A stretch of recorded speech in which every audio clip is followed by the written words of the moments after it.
सनीअ सुई सुबियो मूं मारो सी सा वेठे सारिया सुमरा गोलाड़ाईंगा हियो मुंहिंजो हुत थियो हिते मिटीअ मां पखन मज पसा काल बाए कोट में दर दरवाज़ा दरियूं हाणे हिते हो किरोड़े अॼा केतिरा तंबू मथा तो जे मुल्ला आया मारवी तनी रड़ मरो गुकटाए को पुस्य पवारनि में।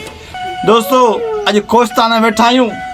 कोस्तान जी पुराणी तहज़ीब जेका हींअर बि उन पंहिंजे तसलसल जारी आहे। ही जेके शयूं आहिनि ही क़ीमती आहिनि, निज आहिनि, हींअर बि मौजूदु आहिनि पर घटि मिक़दार में। दोस्तों तव्हांखे ॿुधाइण त असां वटि कहिड़ियूं कहिड़ियूं शयूं मौजूदु आहिनि जेके पवारनि या मारूं हींअर मौजूदु आहिनि। ही कुनी जंहिंमें ही लस्सी झुगी वई आहे ऐं कुनीअ खां गॾु जेको ही जेका चवंदा आहिनि ही डोइलो आहे, हिनखे डोइलो चवंदा आहिनि, डोइलो चवंदा आहिनि। ऐं ही जेको काठी आहे हिनखे नैयर चवंदा आहिनि, नैयर।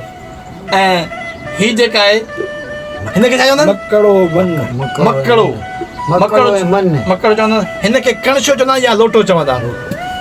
ऐं जेका ही जेका आहे हे जेको रसो आहे इहो संगरो हिनखे संगरो चवंदा आहिनि। उहो कढण ही आहे। हा कढण ही आहे। ही कढण आहे। ऐं मकड़ो मन कढण संगरो। मकड़ो मन संगरो। ऐं कढण कहिड़ी आहे? कढण तो हथ इहा कढण। ठीकु आहे इंशाअल्लाह। ही उहे शयूं जेके असां निज सिंध जी सकाफ़त आहिनि।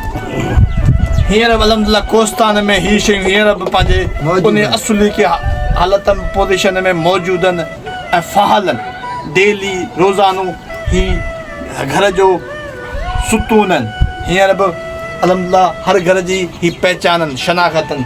हीअ असांजी सिंधी सकाफ़त आहे, हीअ असांजी अमीराणी सकाफ़त आहे। हीअ असांजो कुनियूं, हीअ असांजूं चौरियूं, हीअ असांजा खारा, हीअ असांजा पखा, हीअ असांजी सकाफ़त आहे। असां नाज़ पंहिंजी सकाफ़त अवां जा कुर्ब।